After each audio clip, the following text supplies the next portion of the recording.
नमस्कार।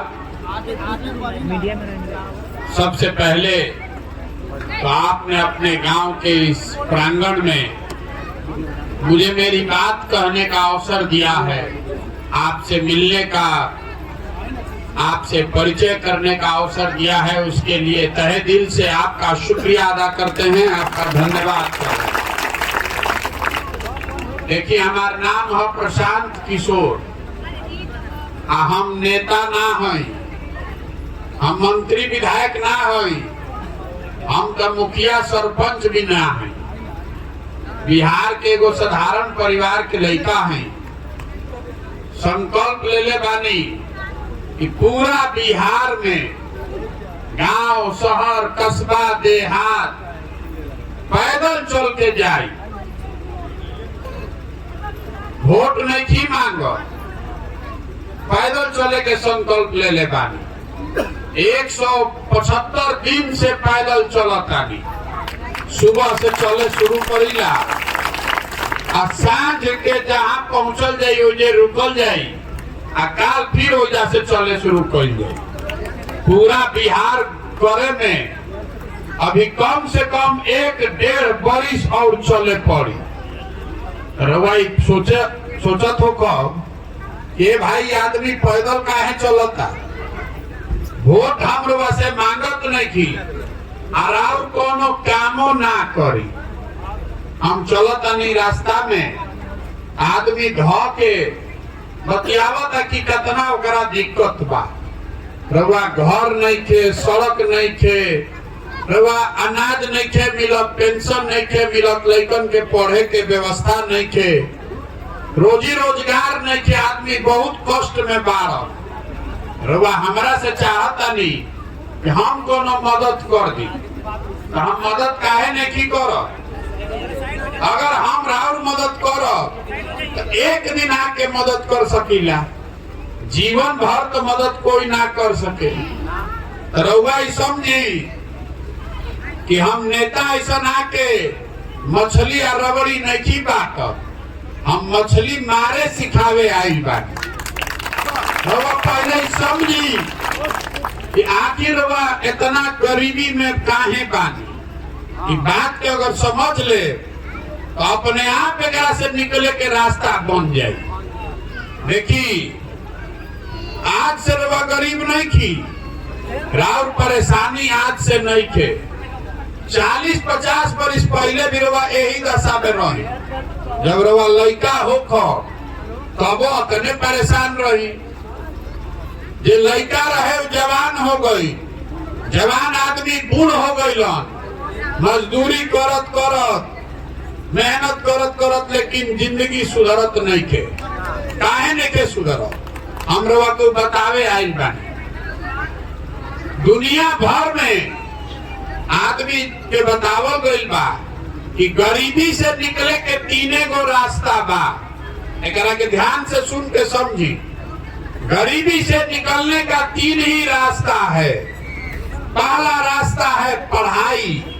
अगर राउर लड़का, राउर बच्चा पढ़ लिख जाई तो पढ़ लिख के अगर ओकर नौकरी मिल जाओ, राउर गरीबी खत्म हो सकेला। लेकिन मान ली कि जरा पढ़ाई नहीं खे, दूसरा रास्ता बा भेजून जमीन होके, खेती अगर रउआ करे के साधन होके तो खेती करके आगे बढ़ सकतनी। आ जरा भेजून दोनों नहीं खे, ओकरा भेजून अगर पैसा होके, पूंजी होके, तो दुकान दौरी करके कोनो रोजी रोजगार करके आगे बढ़ सकता। तो जितना आदमी एजा बाड़न, जितना आदमी बिहार में बा, उनमें ज्यादातर आदमी के पास इन तीनों में एको चीज नहीं थे। राउर लड़का पढ़े जब आवता तो पढ़े के ओकरा कोनो व्यवस्था नहीं थे। स्कूल में आइल, पिलुआ वाला खिचड़ी खा के घरे चल गई।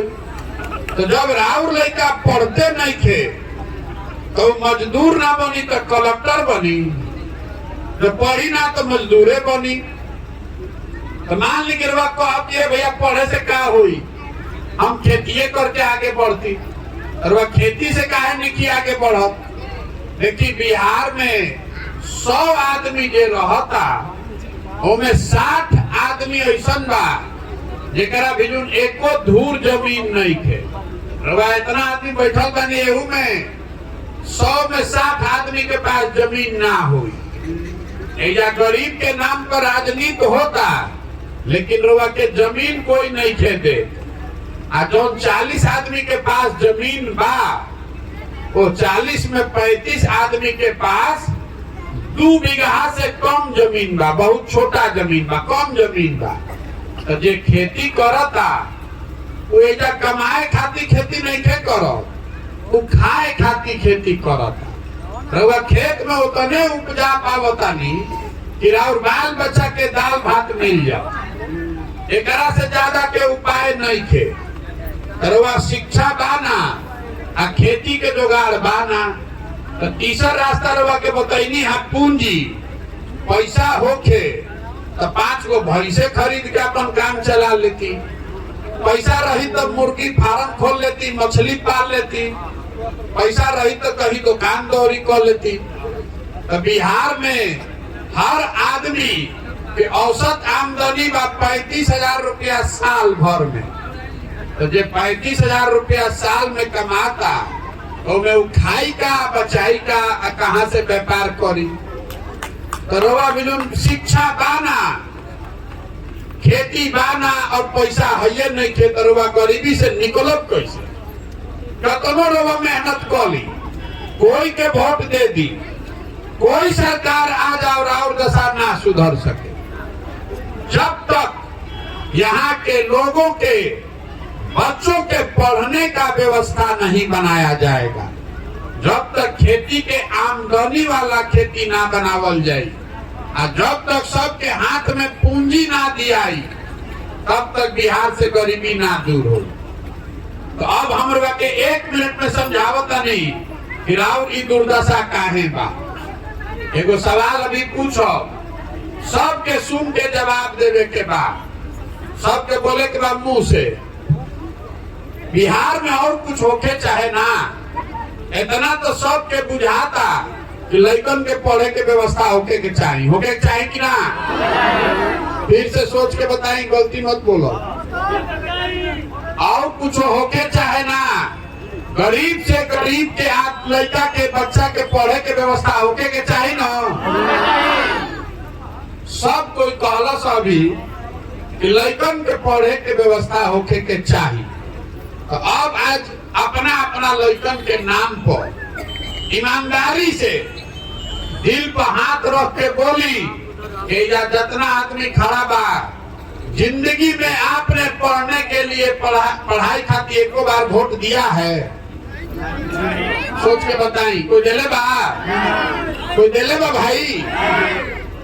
यही से ही दुर्दशा बा। अभी रोवा कहनी है कि रोवा मालूम बा कि अगर लड़का पढ़ जाए तो हमारी स्थिति सुधरी, लेकिन रोवा पढ़े को वोट नहीं की दे। तो जौन ताला खोले के बा ओकर चाबी रोवा लगेबे ना करब तो ताला खुली कैसे। देखिए बिहार में आदमी के सब बात पता बा, एजा के आदमी बुर्बक नहीं थे। रवा मालूम बा कि एजा कितना चोरी भ्रष्टाचार बा, रवा मालूम बा कि एजा पढ़ाई नहीं थे, रवा मालूम बा कि एजा रोजगार नहीं थे। लेकिन जहिया वोट देवे रवा जाता नहीं, वो दिन रवा पढ़ाई पर रोजगार पर वोट नहीं की दे, वो दिन रवा वोट देता नहीं जात पर, वो दिन रवा वोट देता नहीं हिंदू मुसलमान बन के, वो दिन रवा वोट देता नहीं लालू के डर से भाजपा के, आ कोई भाजपा के डर से देता लालू के। ये सुधरी कैसे? तो हम यही से पैदल चलल बानी।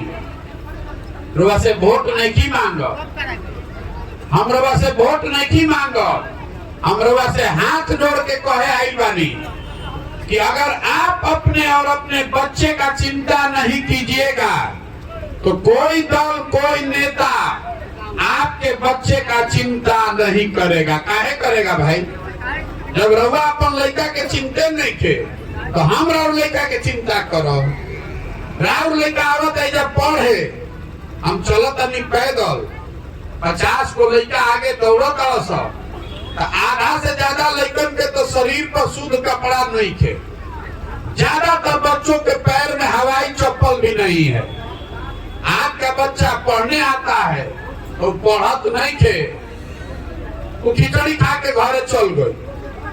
तो राव दशा सुधरी कैसे? रवा करो चिंता नहीं थे। रवा तो जात में अजुराई बानी, धर्म में अजुराई बानी। आदमी जेकरा से बच्चा कहते कि नेता ठगता। हम आपको कह रहे हैं कि नेता आपको नहीं ठग रहा है। देखिए जौन रवा वोट देता नहीं, जौना बात पर रवा वोट देता नहीं रवा मिलता। आपने वोट दिया है 5 किलो अनाज पर, दिया ना वोट। तो बिहार में कतनो भ्रष्टाचार बा, तो 1 किलो चोरी करके 4 किलो अनाजवा मिलत कि नहीं मिलत? मिलता न। रवा वोट देले बानी राम मंदिर बनावे खातिर, तो 30 वर्ष के बाद अयोध्या में राम मंदिर बनते बा। रवा वोट देता नहीं जात पर, तो और कुछ होके चाहे ना, बिहार भर में जात के चर्चा होते बा। रवा वोट देता नहीं मोदी जी के 56 इंच के सीना देख के, तो और कुछ होके चाहे ना, मोदी जी के सीना रोज लौटते बा फूलल। जब आप वोट अपने बच्चे के पढ़ाई के लिए, रोजगार के लिए दे नहीं रहे हैं, तो राव लड़का के पढ़ाई या रोजगार हो ही कैसे? देखिए जितना आदमी बानी जा, कोई ऐसा घर नहीं के देकर जवान सवांग बहरी जाके मजदूरी नहीं के कर। घरे घर से नौना लड़का के रुआ पेट काट काट के पाल पोस के बड़ा करो तनी। 20 वर्ष 22 वर्ष का लड़का हो गई, तो ट्रेन में भेड़ बकरी के तरह आदमी भर के जाता मजदूरी करे। एक बार और जवान सवांग घर के लड़का चल गई बहरी मजदूरी करे, तो साल में एक बार आवता कोई छठ उठ में, तो 20 दिन रवा मुंह देखे के मिलता। न तो सालों भर रवा भेंट नहीं खे। हो जा आदमी अगर बीमार पड़ जाओ तो रवा छटपटा के रह जाए, रवा ओकरा से भेंट ना हो सके। हो जा आदमी 12-12 घंटा काम करता राव। घर के जवान आदमी बड़ा बड़ा शहर में छोटा छोटा कमरा में रह रहा है, 4 गो 5 गो आदमी रहता, 12 घंटा अपन हार गलावता कि घरे 6,000-8,000 रुपया भेजी के हमार बाल बच्चा खाओ। और रउआ से पूछता नहीं कि वोट काहे देता नहीं, रउआ कहता नहीं कि भैया कुल गौवा में देत रहम तो हमू दे देनी हम। अरे राउर लइका राउर सवांग रउआ घर के जवान लइका अपन हार गलावता, और रउआ वोट ऐसा ही दे देता नहीं, और ऐसा ही दे दे तो रउआ ना भोगो तो हम भोगो। आप अपनी गलती कीजिएगा वोट देते समय, तो आपको कोई नहीं बचा सकता है। बाबा साहब अम्बेडकर ने, गांधी जी ने आपको अधिकार दिया है। रउआ जेकरा के बटन दबावो तनी वह राजा बनता है। रउआ अपन दशा देखी, गुरबकारी में गलती करके आप राजा बनाते बनाते भिखार बन गए।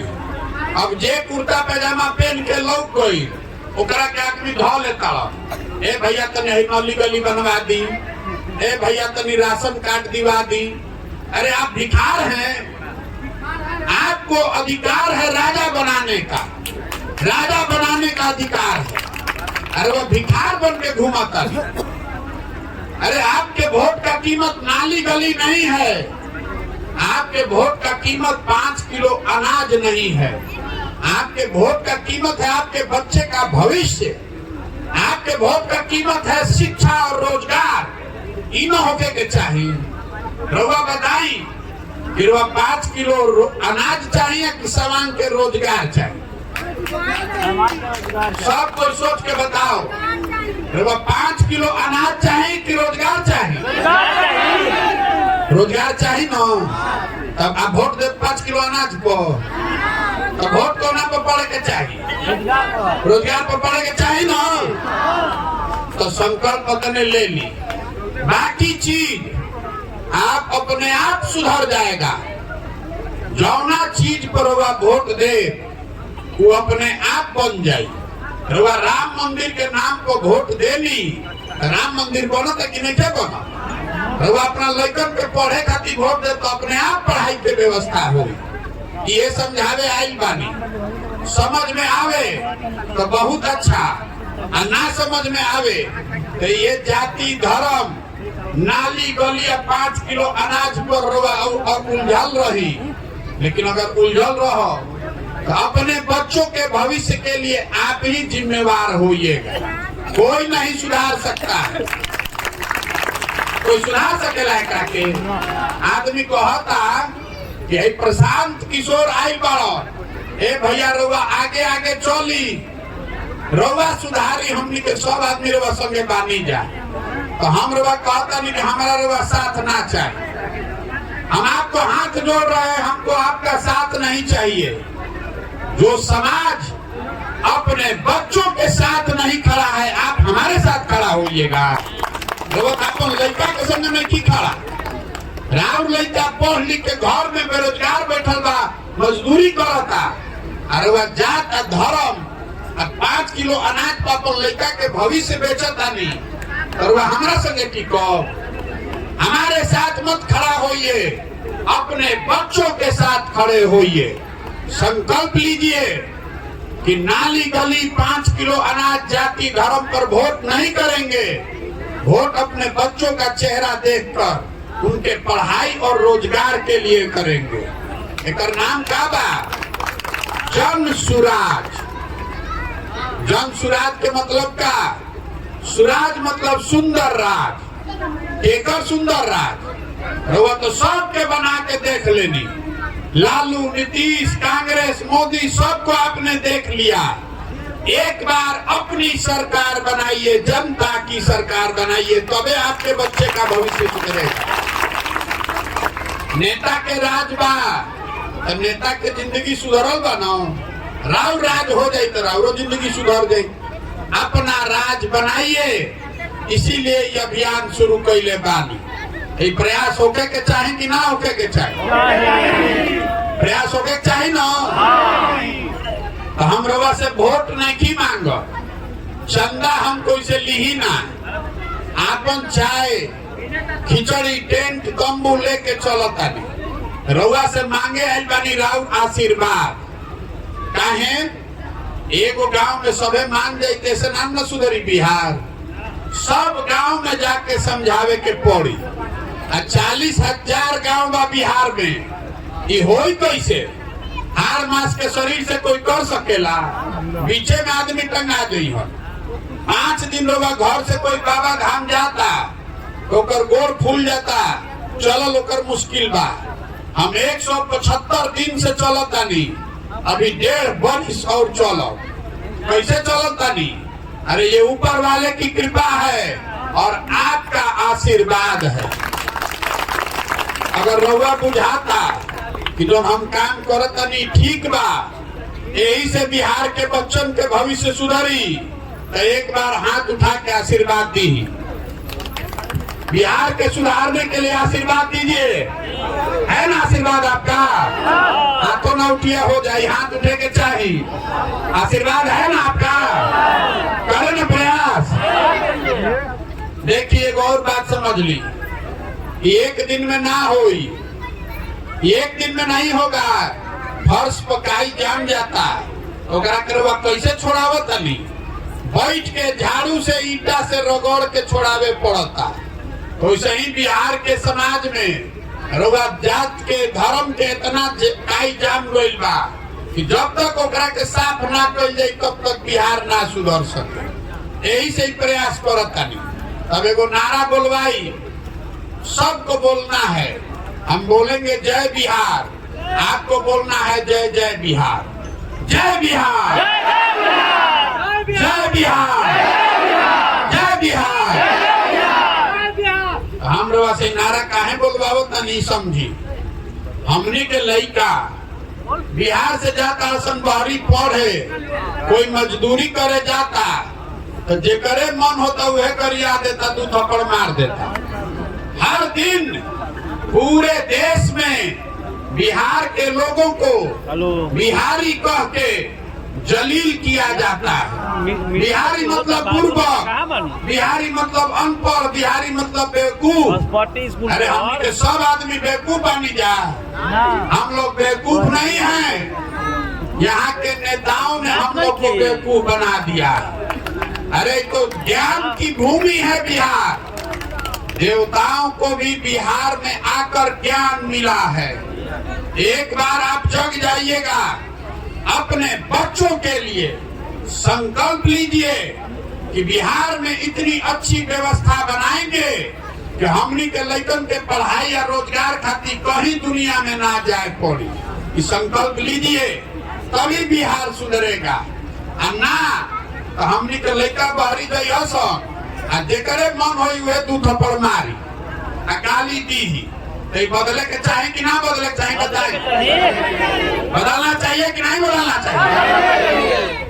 हमनी के मोदी जी के वोट देले बानी जा। आ मोदी जी फैक्ट्री लगावत हन गुजरात में। गुजरात के आदमी बन गए फैक्ट्री के मालिक। आ हमनी के जितैले बानी जा 40 में 39 को MP। आ हमनी के लड़का बन गए फैक्ट्री में मजदूर। आ हमनी के आंखें नहीं खुलल। तो बदलना चाहिए कि नहीं बदलना चाहिए? बदलना चाहिए कि नहीं बदलना चाहिए? बोलिए। बिहार के लड़का पूरा भारत में घूम के मजदूरी करे खातिर पैदा भइल बानी जा। हमनी के सबके मजदूरी करे खातिर पैदा भइल बानी जा। तो जन स्वराज का एक संकल्प याद रखिए, एकरा के याद रखो।